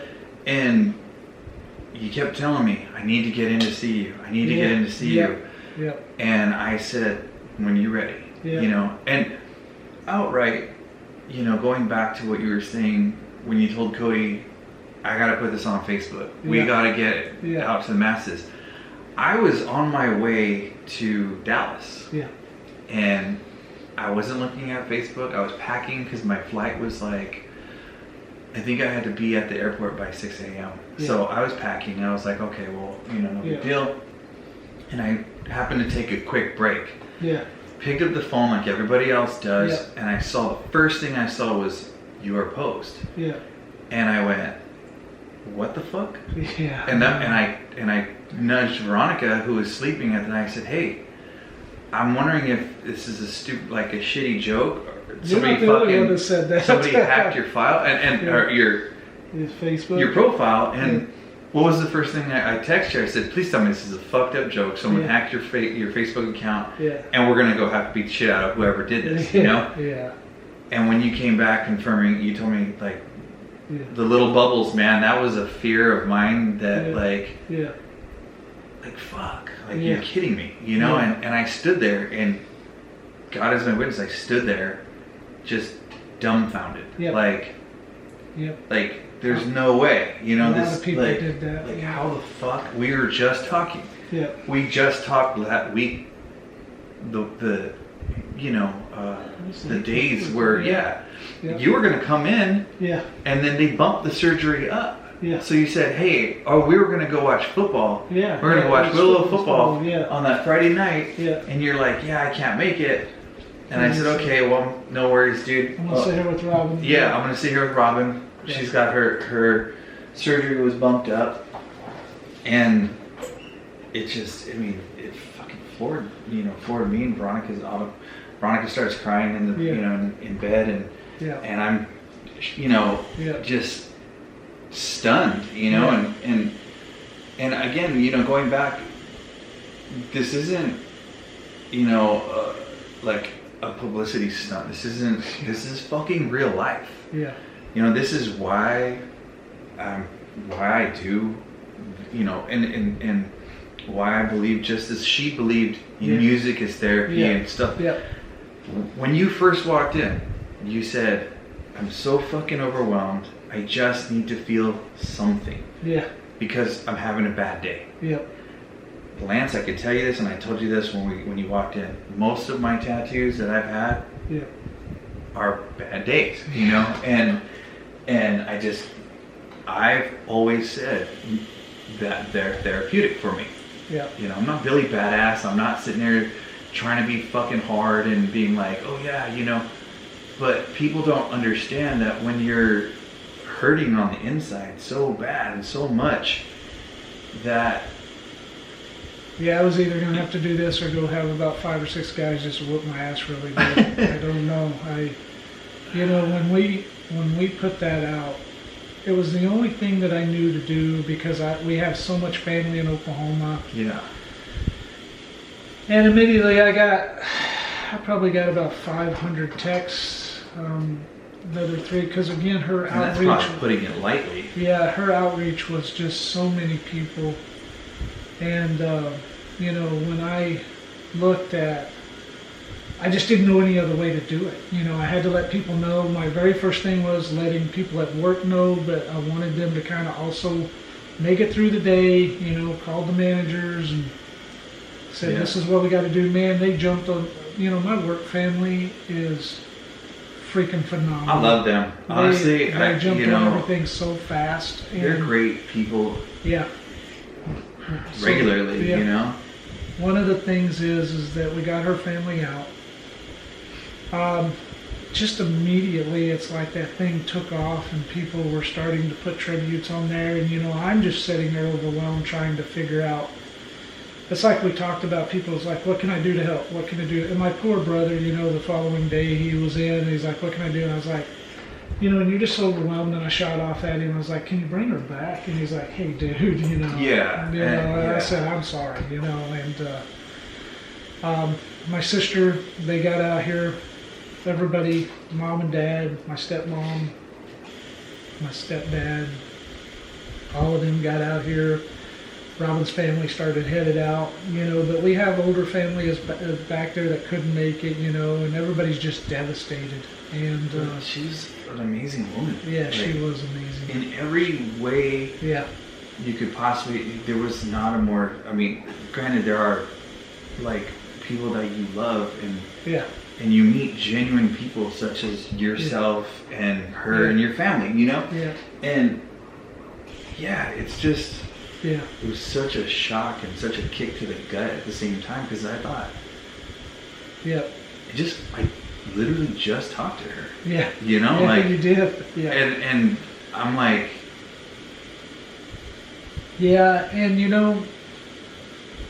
immediately we started hearing from our Facebook group, all the musicians and everybody, and everybody's kind of in shock. And so at that point, you go through the point of saying, I've got to plan another funeral. Yeah. It's sad that I knew how to do that, but... well, because 2 years yeah. isn't a long time, Yeah.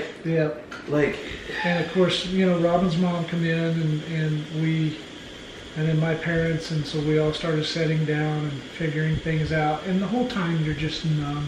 Yeah. You don't know what's going to happen. Here's, and I've said this, and I say it. If I wouldn't have had my kid, I don't know if I would be sitting here right now. Yeah. I loved my wife that much. It hurts, but I have everything to live for in my son. Yeah.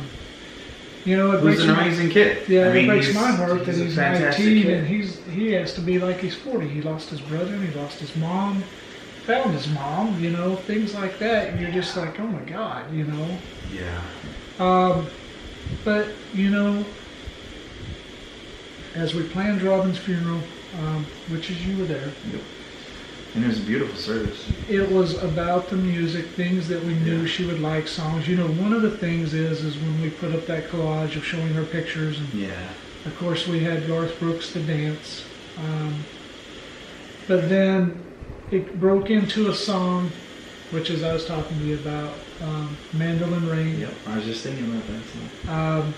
And Bruce Hornsby in the Range. Yep. That song, every time I hear it, as I break into it, because Robin, she not only, music was her passion and she lived it. Yep. The night before, she actually was playing that song on the piano in our studio. Yeah.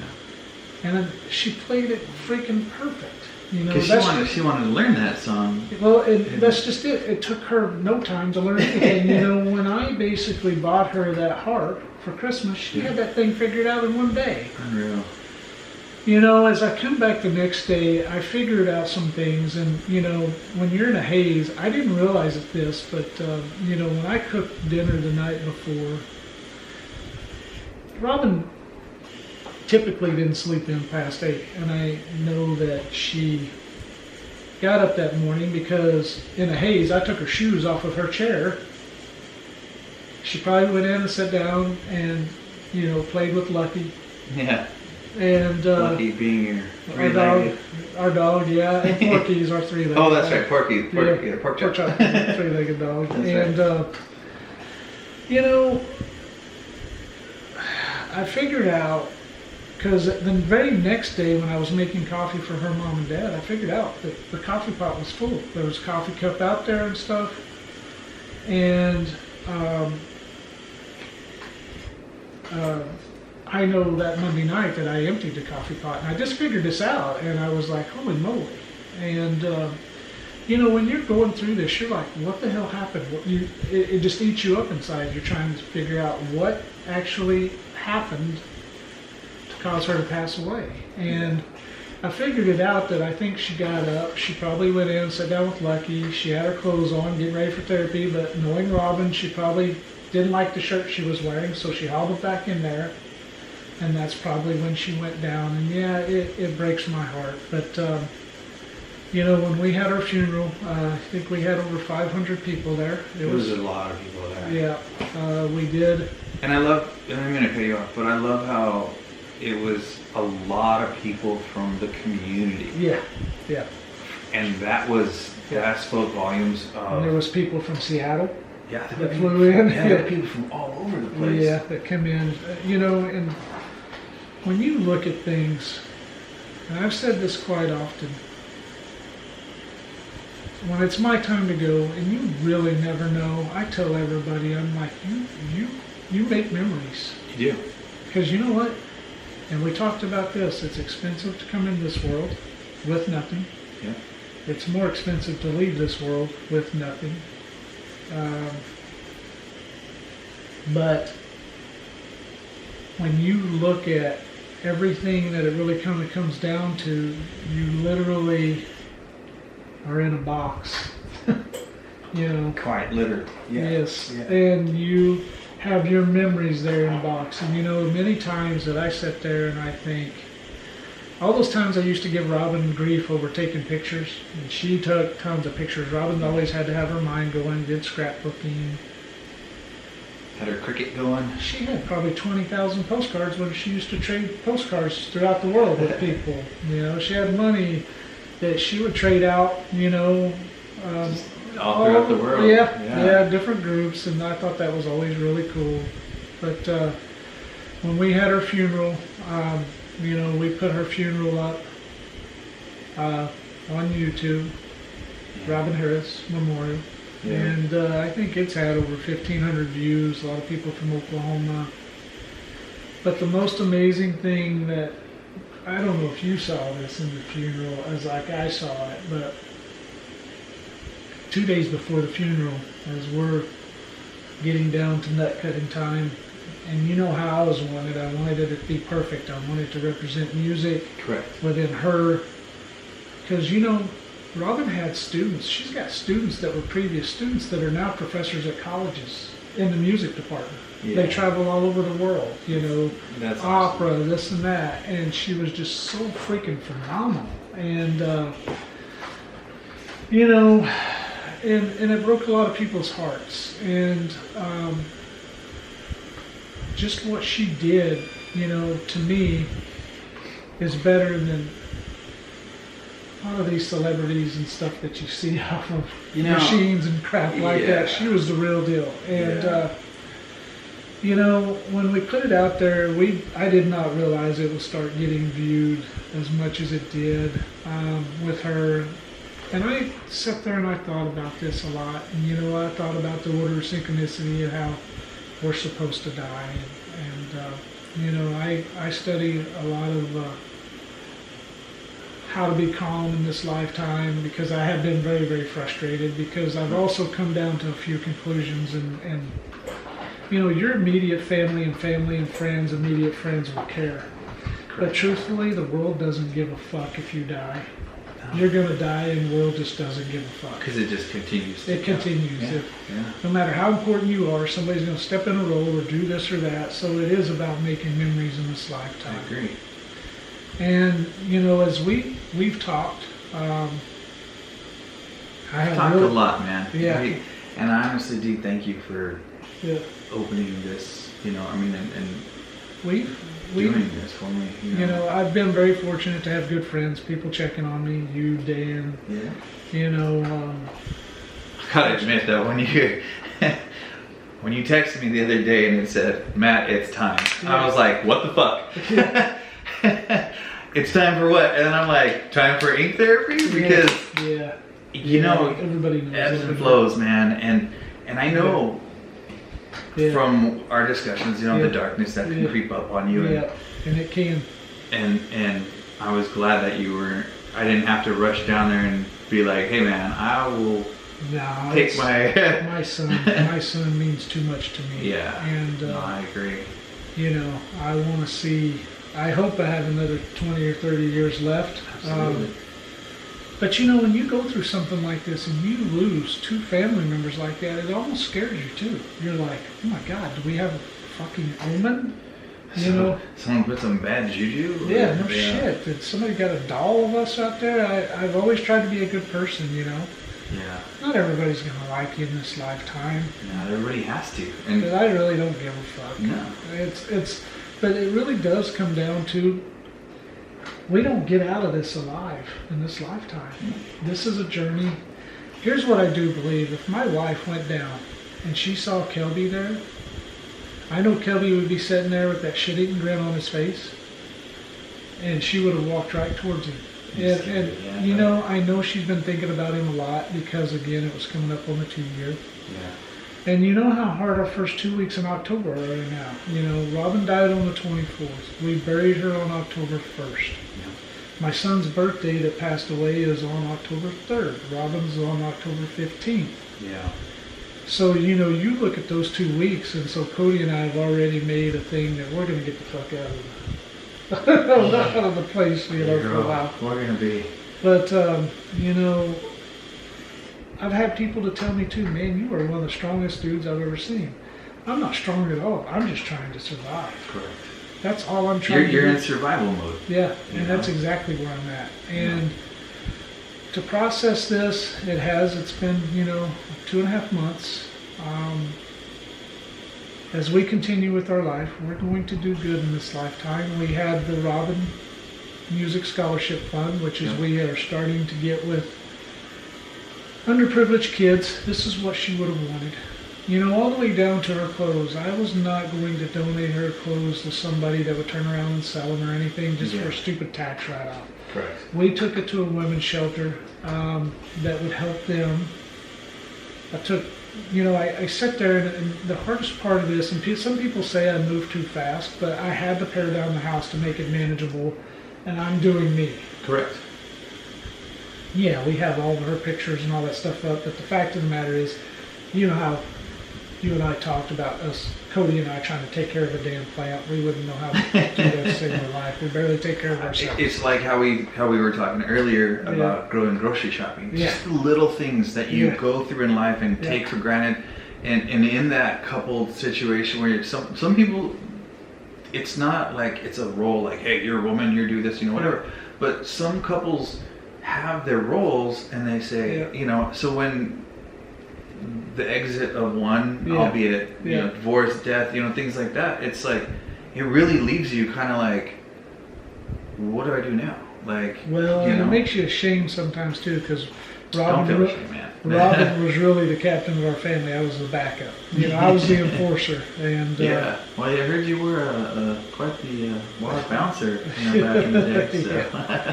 But it's one of those things that you just hurt. And since this, like we've talked, I've lost 27 pounds. Yeah. And probably most of it is from crying. Crying and laughing is two of the best exercises you could ever do.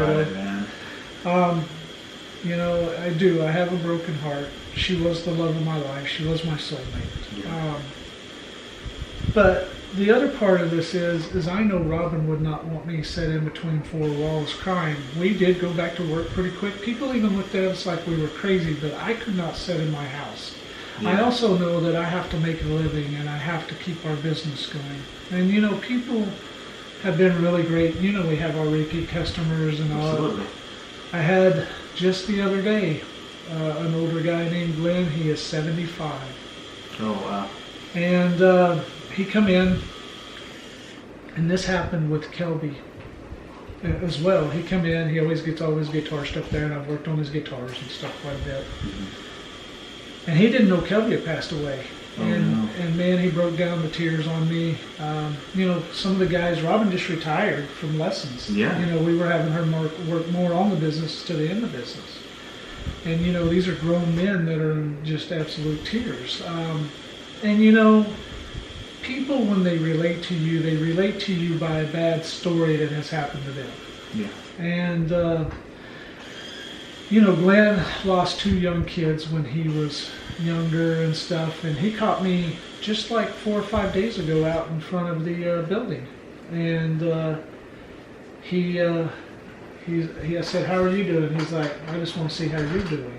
And man, he went to tears on me again. He loved Robin, and we just try to keep moving forward. It's all we can do in this lifetime.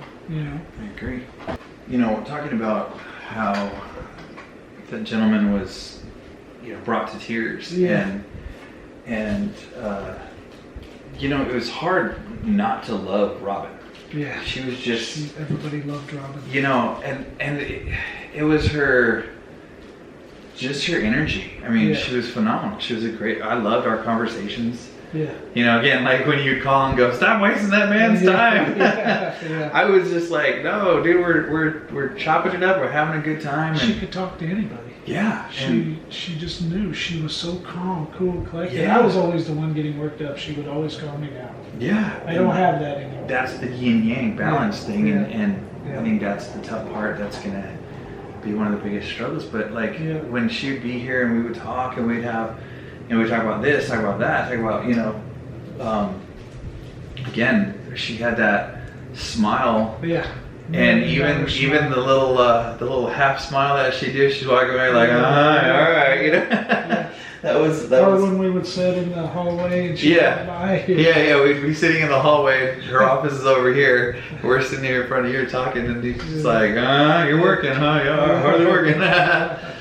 Yeah, it was cool. But you know, I think it's important that, you know, and I love the fact that people are honoring her daily. Yeah. You know, and the fact that the support from the music community, you know, has been fantastic. It has. You know, we've had people from all across the U.S. Hey, I'll fly in, help you out if you need anything. That's just how much people loved her. Yeah. You know, even down to Glenn. You know, these guys will come by and check on me. You know, I just know. When I look at this in my end game, and I look at just life in general. You know, and I know I have some harsh realities. You know, of what I think or this or that. It's just my opinion. Yeah. But in my end game, I just can only hope that people love me as much as they loved her, because we have really seen that. And she has just been absolutely phenomenal. She was phenomenal her whole life. It's just she was too young, you know. And we got married really young, you know, and the great pictures, by the way. Those, those Halloween back when I was at the bars and stuff. You're skinny as fuck. I'm just like yeah. And just like those are some of the best. And like you said, yes, it was kind of annoying when people are taking all those pictures, but God, it's amazing to have them. And yes, it is. You know, and videos. I have videos of her playing piano. I post those out every once in a while. Yeah. But yeah, she's done so much good in this world. It's just, you know, maybe God was ready for her before me. I don't know. Maybe, you know, he had something planned for her. Yeah. Like, hey, I need you to come up here and teach me some, you know. I'll guarantee you, between her and Kelby, they're playing some music. Yeah, that's pretty awesome to know. And they won't even be on a machine. It'll be real music. It'll be real music, not auto-tune. No. Yeah. You know, and when she had her little, what was it, the little guitar? Yeah, wasn't that awesome? That was so cool. Yeah, I was like, oh my God. You would have known sticks, huh? Yeah, I was like, I haven't seen guitar since like 1980, and they were like huge, you know, like those big ass, you know. Yeah. That's cool. I think also with, you know, like you said, the scholarship for underprivileged children. I mean, that has been something that, you know, what we do is people will make their donation to Musical Surprise. We're in the midst of basically getting the panel put together, getting nominations. We're going to get kids, you know, listen, we even do a lot of stuff with the music therapy side of things, but it really does help kids, and this is what this is about. Music is not like soccer where it goes from January to May or something like that. Correct. Music is a lifelong journey. We've talked about that. Yeah, it's not a season. There's no music season. No. It's constant. It's not like golf where you go pay $100 to play a round of golf, and once you make that initial investment to your guitar, piano, or whatever, then, you know, it's about a lifelong journey. Correct. And you can find a lot of things within yourself with music. Yes. And we're big believers in that. You know, I've told you this. I'm the least musically inclined person. You know, Cody, that's what you know. Cody has been locking himself in his room. He's got his own recording studio in his room. You know, he's playing a lot. He's been jamming out to some Jimi Hendrix stuff lately on the guitar. He's really doing well. But you know, one of the most phenomenal things about that kid, which is, I forgot to tell you, or bring it up, is 2 days before the funeral, we kind of got into a little bit of an argument. He wanted to talk at his mom's funeral. Yeah. And you saw what I saw. Correct. And unbelievable strength in that kid. You know, and I told him, I said, I just want you to understand, you know, I've talked in front of a bunch of people. I wanted him to understand how the situation. And I said, once you get choked, it's going to be tough. I said, I'll be there, but he's like, I just wish you'd trust me, Dad. And I backed off, and I said, okay.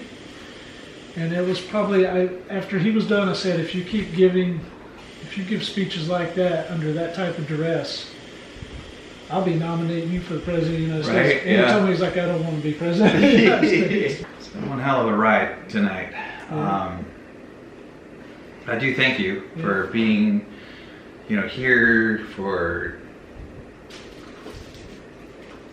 everything, man. I mean, it's hard to, normally I wrap up and I'm like, thanks for watching and, things like that for a normal episode, which is, there's no such thing as a normal episode, Right.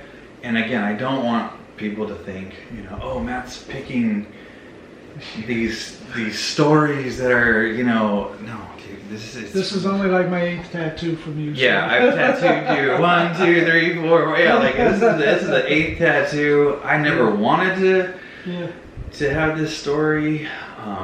It's one of those things where I'm just kind of like,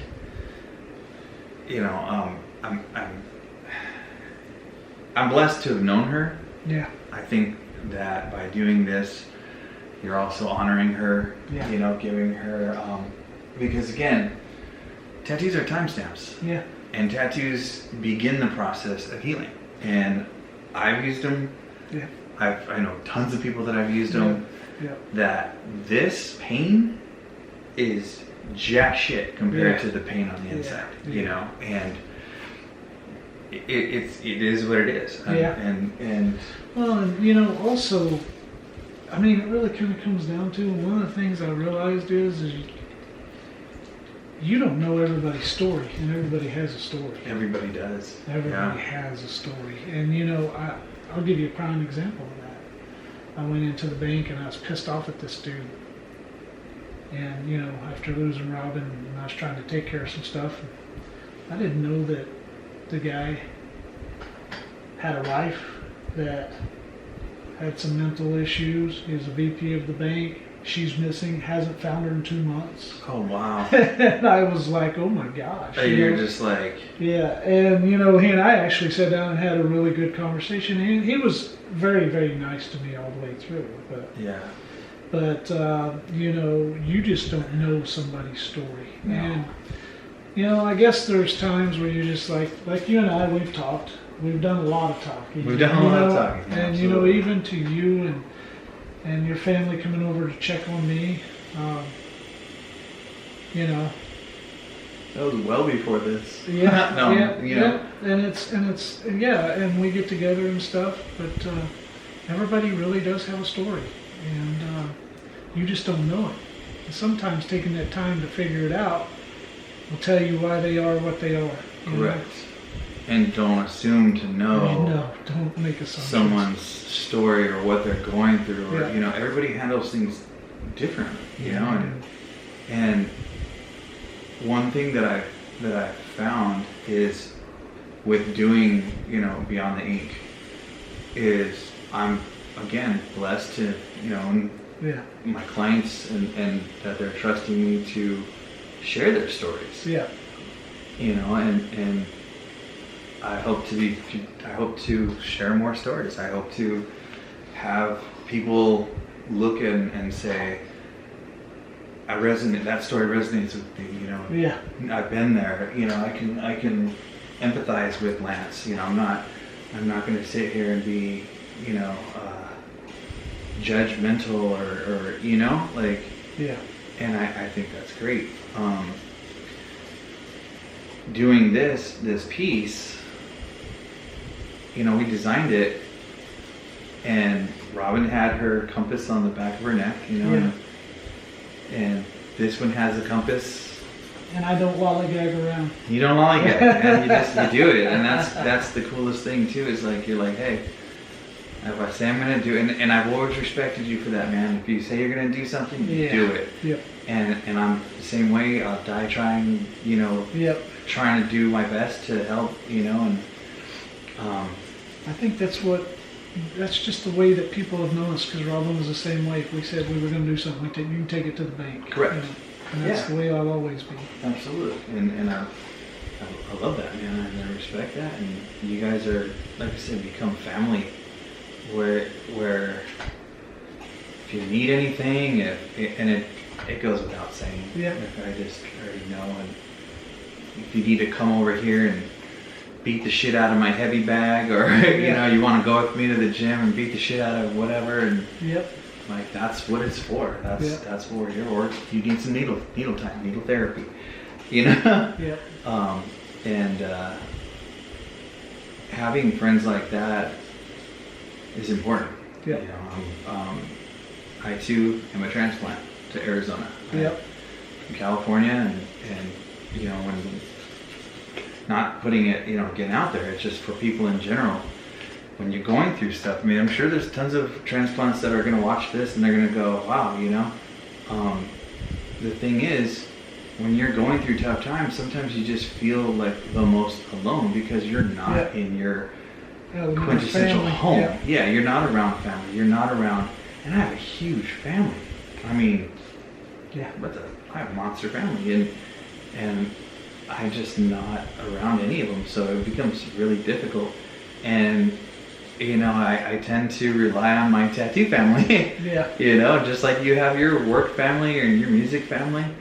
Like I will tend to call on my work family, my tattoo, my clients, and just talk to people and see how everybody's doing. So, but I do, man. I thank you for being so honest and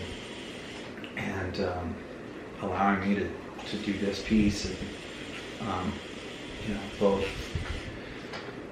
physically, and knowing that this is a tough is an understatement. This is like the worst thing and that somebody could go through, and the fact that you're being very open about it, and I respect that. I appreciate that.